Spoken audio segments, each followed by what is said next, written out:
Disclaimer: before we begin, I must warn you of a couple of things. This story can be characterized to be as violent as the Iliad and the Odyssey, so if you do not like the themes and actions of characters in those stories, please turn away now. I would also not suggest this story for younger kids because of this factor. In addition, the original source material for this adventure can be found in the Brothers Grimm fairy tales. Yes, I am aware they are public domain, but they deserve part of the credit. This is my original story otherwise, and I claim it as my own copyright. Aurora the Warrior by Casey J. Hutchins. The same place again? Did I take a wrong turn? Aurora said aloud to herself. She wandered in an endless maze, never able to move on. Every turn seemed to change, but led her back to the same exact spot. It had been the only thing in her life. She could not remember a day outside of it. Time was lost to her, and the body she inhabited never changed. Something seemed different today as a red glow shone in a corridor she did not know existed. Moving towards the light cautiously, she held her sword, knowing that it may be a trap. Nearing closer, the light formed into a being, beckoning her forward. She came into a courtyard of pillars where she had never found herself dwelling before. As she stood, a creature emerged from the ground with a cage. The creature was Slog, known to snatch away those who were destined to die. His eyes were a terrible red in color, his teeth sharp as razors, his tongue stuck out with the thrill of murder, his foreclaws covered in blood, and his horrible green form crooked towards Aurora. In his cage she saw two different balls of light, one of blue color, which was furiously hurling itself at the bars of the cage, and one of green, which was staying still in the middle of the cage. The monster threw his claws at Aurora, who brought her sword up to meet the blow. As she looked up, she could see something dangling from the creature's neck. She was pushed back by the sheer strength of the beast. Her mind started to race, trying to figure out how to slay this monster. Just then, the creature showed a weakness. He kept his hands and his body around the cage. He is protecting it. Perfect, she thought. Lunging forward, she ran towards the prison. The creature noticed and slashed a claw out at the oppressor, but Aurora already knew this would happen. Rolling left, she evaded and fell her sword upon the cursed beast. It howled in pain as it cowered away, trying to tend to its wound. The cage was freed from his grasp, allowing Aurora to come up with her next move. The warrior placed the prison in the middle of the courtyard of pillars and retreated to the darkness. Slog moved toward the cage without delay. He heard crumbling as he placed his hand on his prize, believing it was his own movements that caused this sound. However, the sound grew louder still and caused him to turn. The pillars were clambering down to eliminate his life. He tried to escape, but he was too late, and was crushed by the great stones of the courtyard. His head stuck out, which let him spill curses toward the woman. She walked up to him while he still spoke and removed his head from his shoulders. Taking the medallion that hung around the monster's neck as a prize, she stated, "Your own stupidity led to your downfall. Curse yourself if you are to blame anyone for your death." She unlocked the cage, and the balls of light flew next to the red form that brought the warrior to them. The three swirled in harmony until three beautiful women emerged. The lady in green was the goddess Ermid, healer of the world. Next to her, the lady in blue was Banba, the goddess of war and fertility. And finally, the lady in red was Maka, wisest of all beings. Aurora recognized them, bowed low, and blessed them. Maka spoke. "Stand, brave warrior, for you have saved two of my allies, but I need your help for the third." Aurora was dumbfounded and spoke with much difficulty. "How can I help you? I have been stuck in this place for what feels like an eternity. How can I help the goddess of ancient wisdom?" Bamba spoke next. You have already completed part of your duty. You have freed Ermid and myself. Take heart, young hero, for it is not your fault that you could not escape the maze." The hero looked up at the goddesses in confusion, looking to each of them for the answer. Finally, Ermid spoke. "You have been afflicted since birth, brave child. Before you were born, a terrible war had been broken out among your people. The witch Carmen and her 3 sons, Dob, Dother, and Dane, have come upon your kingdom. Your father, the king, sought to ward them off by praying to us goddesses. There were 4 of us who answered his prayers, but one of our members has been possessed. Her name is Bod, or the Crow, as some of the mortals call her. Whoever side she allies herself with is assured victory." Maka interjected. "She fell to the side of Carmen by means of sorcery.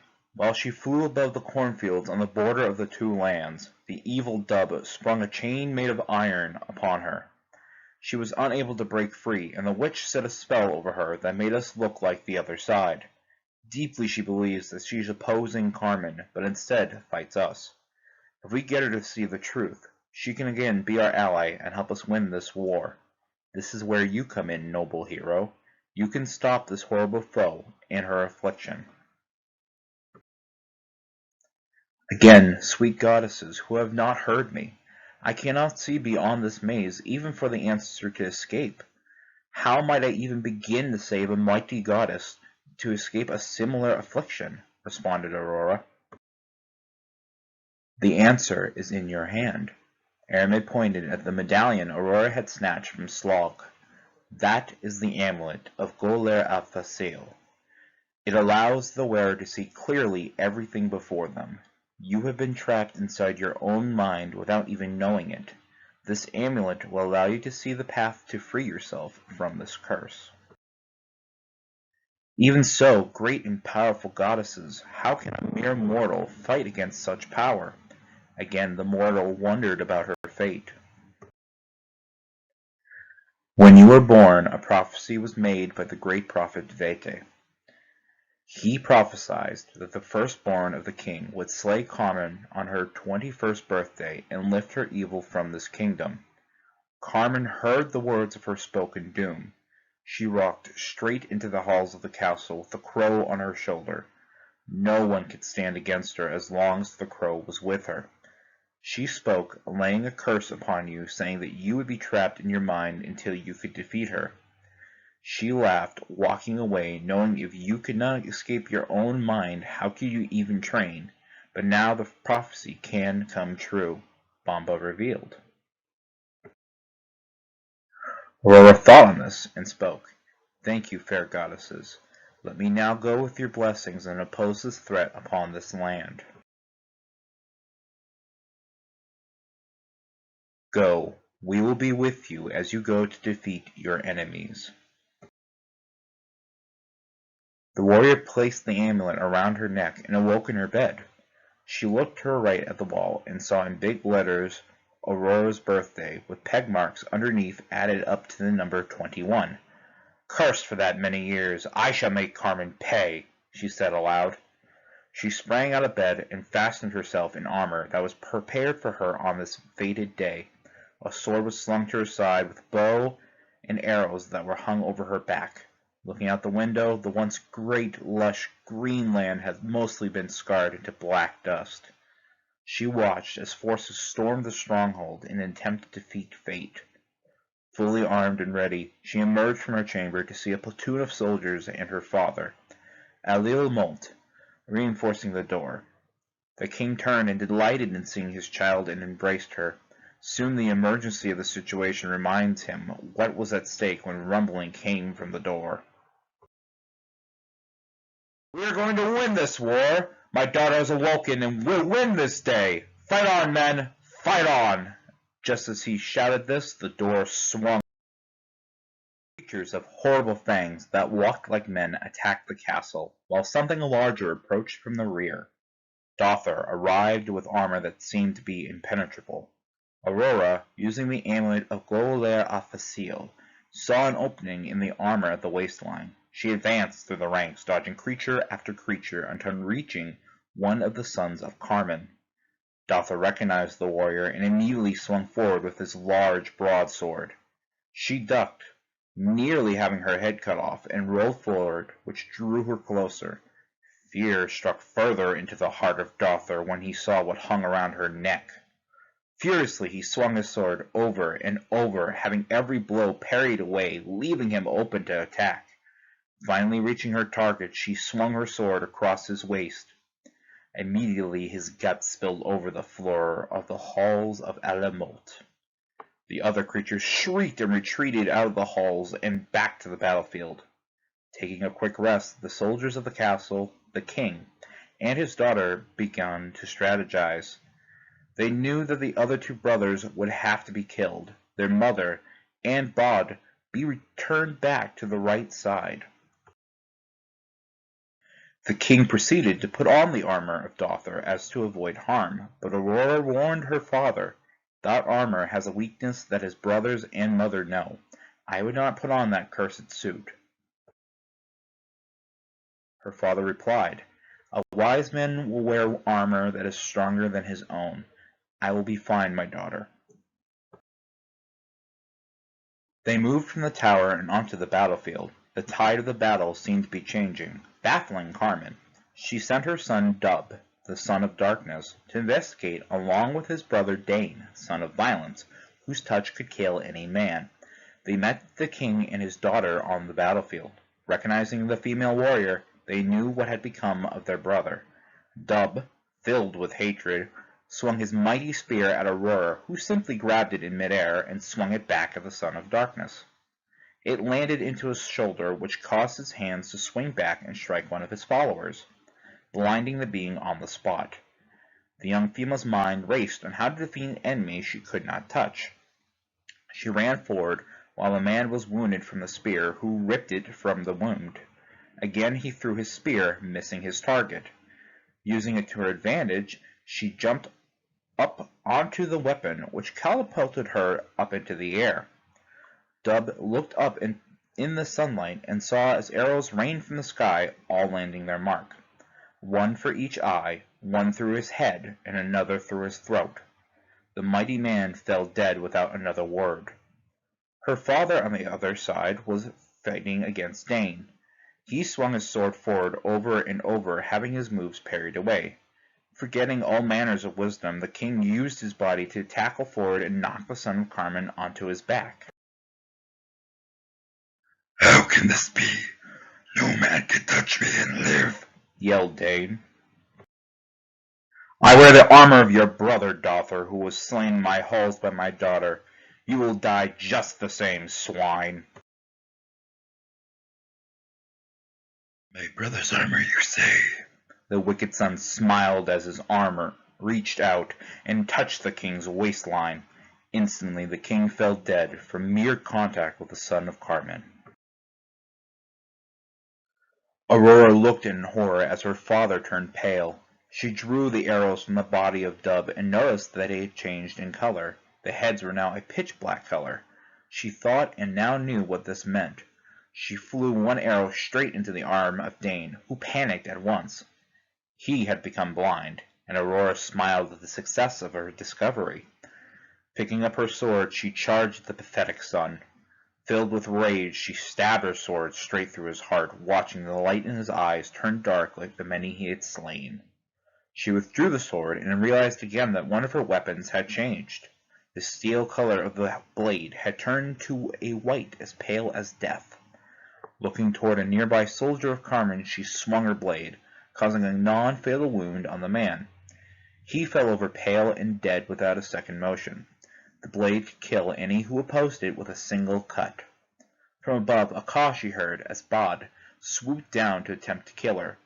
She swung the crow to the ground as it transformed into the form of the goddess herself. "Carmen, you shall die today. You have hidden in your fortress for years, but now you reveal yourself right when you are about to be defeated. You shall kill no more." "Bod, calm yourself. It is I, Aurora, daughter of Alil Molt, the one who must slay Carmen. I do not wish to harm a goddess such as yourself, and I can heal you. Let us not fight, for it is pure foolishness. Aurora tried to reason. No, I will not fall for your trickery. Bod lunged forward with her two swords in hand.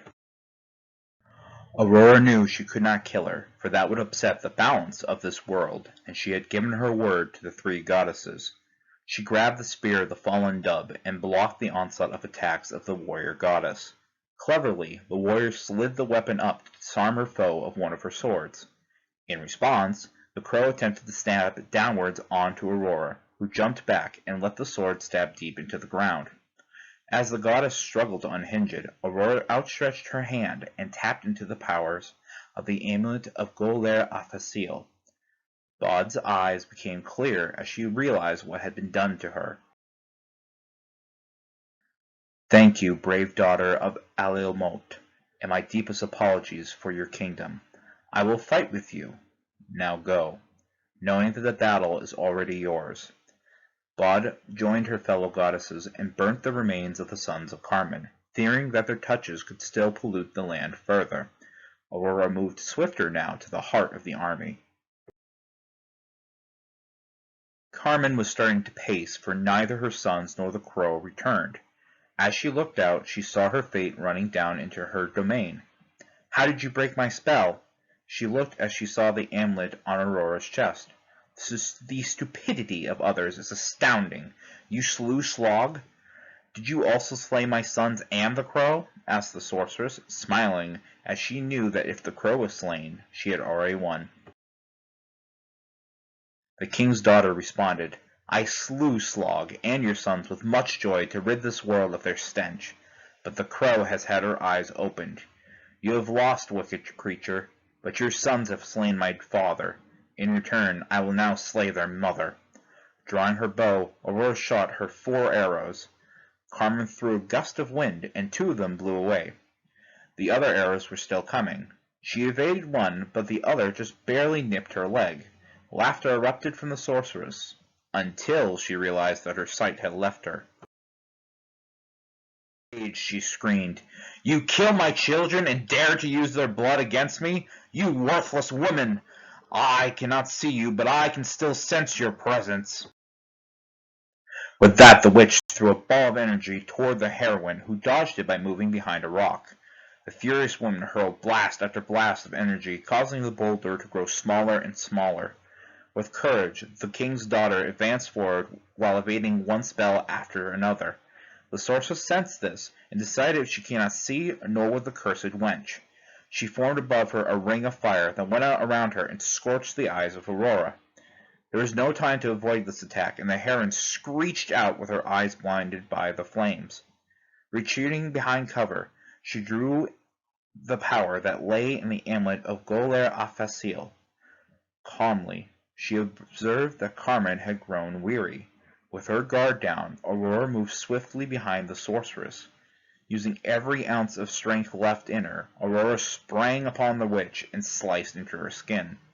Carmen jumped back and sustained a slash from the cursed sword. This blood, it is my son's.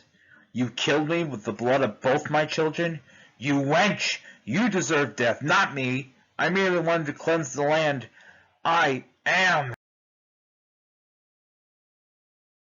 Be silent, witch. Your intentions were purely for conquest. Do not beg for forgiveness from the gods and goddesses. They have already seen your disgust. Join your sons in Ifrian. With that, the witch dropped dead, and departed to the afterlife. The battle had been won, and Aurora walked away with Carmen's body wilting down to powder. She returned to her kingdom with her sword dripping with the blood of her enemies. The king's daughter sat upon her father's throne, with a crown upon her head. She, however, had not felt the throne was meant for her.